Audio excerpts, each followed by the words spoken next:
Imagine segurar cartões com manchas de tinta e alguém te questionar: o que você vê aqui? Parece simples, mas a sua resposta pode dizer muito sobre você.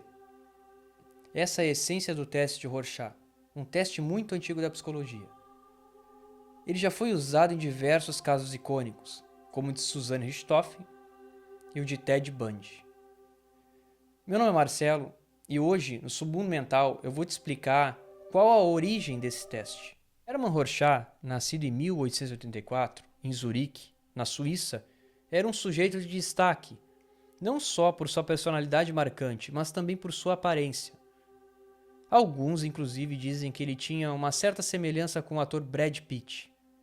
Mas, além de sua presença física, Rorschach era conhecido por sua sinceridade e compreensão, um homem modesto que conseguia facilmente ganhar a confiança e a admiração de seus pacientes, despertando muitas vezes uma profunda paixão e respeito por parte deles. Hermann vivia em uma Europa em plena transformação. A Primeira Guerra Mundial estava devastando o continente, enquanto a Revolução Russa estava moldando o cenário político. Era uma época de profundas mudanças sociais e culturais, e Rorschach, com sua mente inquieta e criativa, estava no meio disso tudo. Vindo de uma família de artistas, Hermann cresceu cercado por desenhos e pinturas, o que influenciou diretamente o desenvolvimento de seu famoso teste. Desde cedo, ele foi moldado por sua curiosidade insaciável e a habilidade artística. Pelos desígnios do destino, ele ganhou o apelido de Klecks na escola, que em alemão significa mancha de tinta. Por causa de sua incrível habilidade de desenhar rapidamente e com precisão, criando formas complexas com a caneta e a tinta, esse apelido, que soava quase profético, previu o futuro de Rorschach como o criador de um dos testes psicológicos mais famosos e intrigantes da história. Ele conseguia ver nas formas e nas imagens muito mais do que a maioria. E essa habilidade se transformaria em uma ferramenta poderosa no campo da psicologia. Sua busca incessante por conhecimento e autossuperação era alimentada por experimentos pessoais curiosos. Rorschach explorava os limites de sua mente e corpo, como quando dilatava suas pupilas apenas imaginando um quarto escuro, ou substituía a dor de dente por notas musicais graves e intensas. Ele se via como um investigador de sua própria mente, sempre em busca de entender os mecanismos internos do ser humano. Essa natureza investigativa e autodidata de Rorschach fez dele um pioneiro em sua jornada para compreender a psique humana. Ele começou a perceber algo fascinante. As pessoas interpretavam manchas de tinta de maneiras diferentes. E essas interpretações revelavam aspectos profundos de suas personalidades e emoções. Ao observar como seus pacientes viam formas abstratas, Rorschach percebeu que essa interpretação podia ser usada como uma janela para o inconsciente. Ele desenvolveu o que viria a ser conhecido como o teste de Rorschach, acreditando que a forma como as pessoas interpretavam as manchas refletia seus medos, desejos e traços psicológicos mais íntimos. Rorschach queria ler pessoas e não só ler livros, porque a coisa mais interessante para ele era a natureza e a alma humana. Nesse início do século XX, Zurique se tornava um caldeirão de transformações na medicina e na psicologia. Nesse cenário, figuras icônicas como Carl Jung desafiavam as antigas doutrinas, redesenhando as fronteiras entre ciência e psicologia. A psicologia, até então vista como um ramo da filosofia, tentava entender a mente humana através de ensinamentos religiosos e práticas como o mesmerismo. A tecnologia mais avançada na época tratava doenças mentais de forma rudimentar, frequentemente fazendo grandes confusões. Embora respeitasse Freud, Rorschach mantinha um ceticismo saudável em relação às suas teorias. Curioso e determinado, ele explorava a mente humana através de várias abordagens. Entre suas técnicas estavam a associação de palavras, a hipnose e a associação livre, que usou para ajudar um soldado que havia perdido a memória. Durante suas experiências, Rorschach aplicou cada uma dessas abordagens de forma cuidadosa. Através da associação de palavras, ele identificou complexos que revelavam o sofrimento do soldado, embora não conseguisse obter detalhes sobre o incidente. Com a associação livre, o soldado entrou em estado dissociado, permitindo que Rorschach visse suas reações.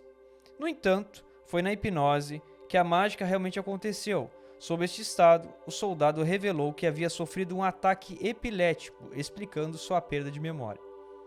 Com isso, Rorschach começou a montar o quebra-cabeça, utilizando os dados que coletou de cada método. Dessa experiência, nasceu uma descoberta crucial. As chamadas associação livres não eram aleatórias, mas sim produtos de memórias inconscientes.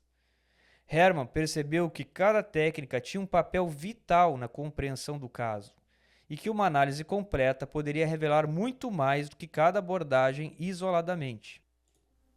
Foi assim que surgiu a ideia do teste, um método que combinava os melhores aspectos de suas investigações, permitindo uma compreensão mais profunda e abrangente da psique humana.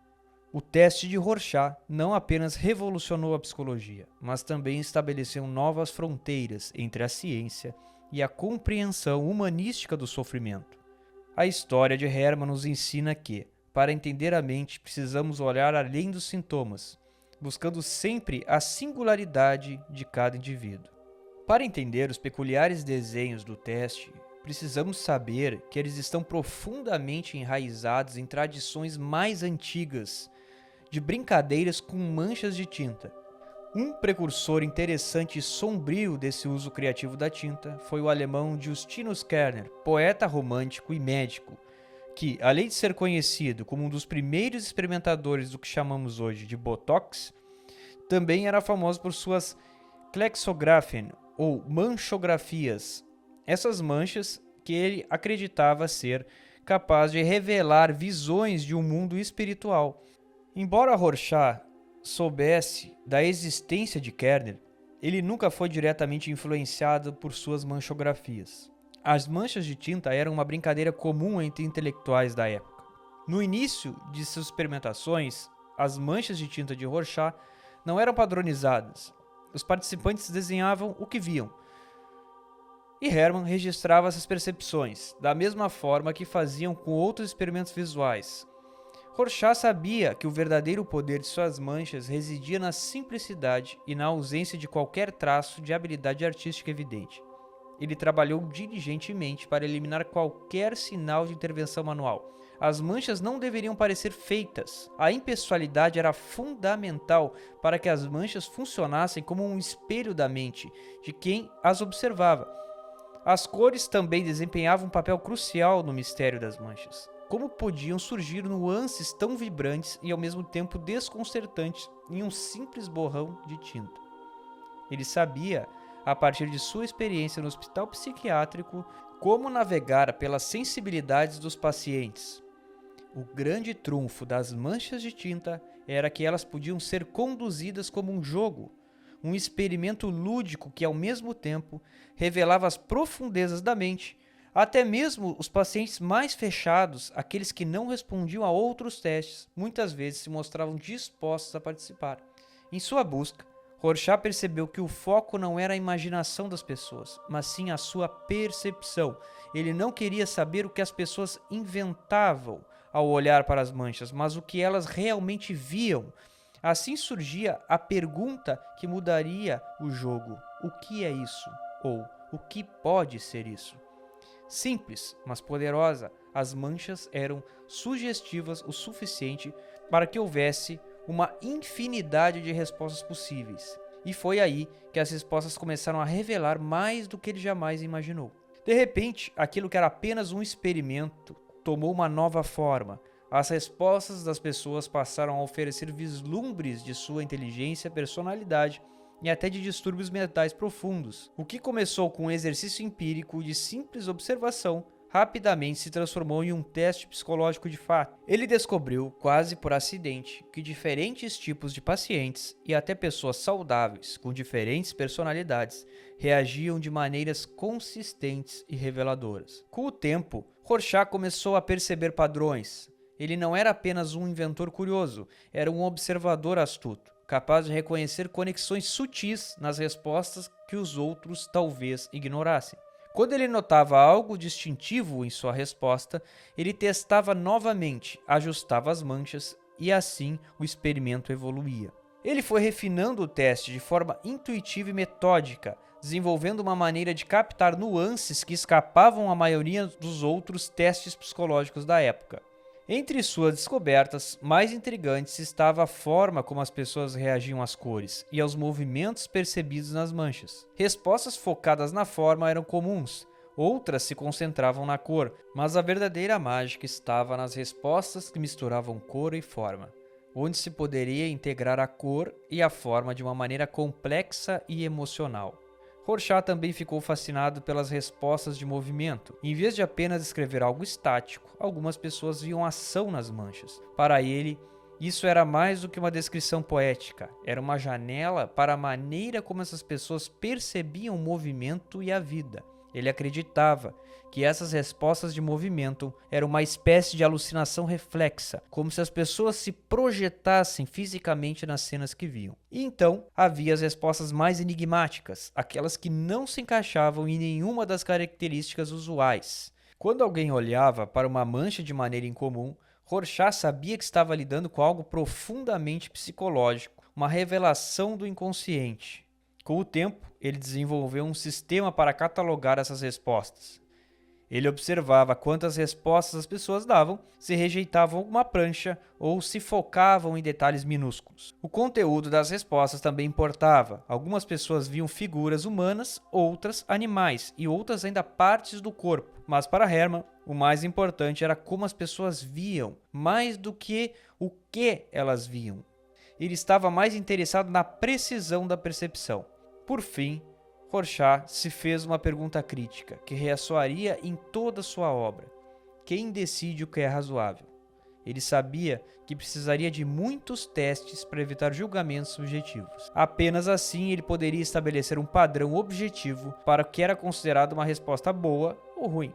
Isso se tornaria um de seus maiores desafios e também um de seus maiores legados. Com suas manchas de tinta, Hermann Rorschach não apenas criou um teste, ele deu vida a uma ferramenta que captava a essência da mente humana. Hermann Rorschach faleceu com apenas 37 anos. Em 1922, de apendicite, deixou sua esposa Olga e mais 2 filhos. Após seu falecimento, o teste se espalhou pelos Estados Unidos, deixando-o famoso. Bom, hoje ficamos por aqui. Caso tenha gostado, curta e compartilhe.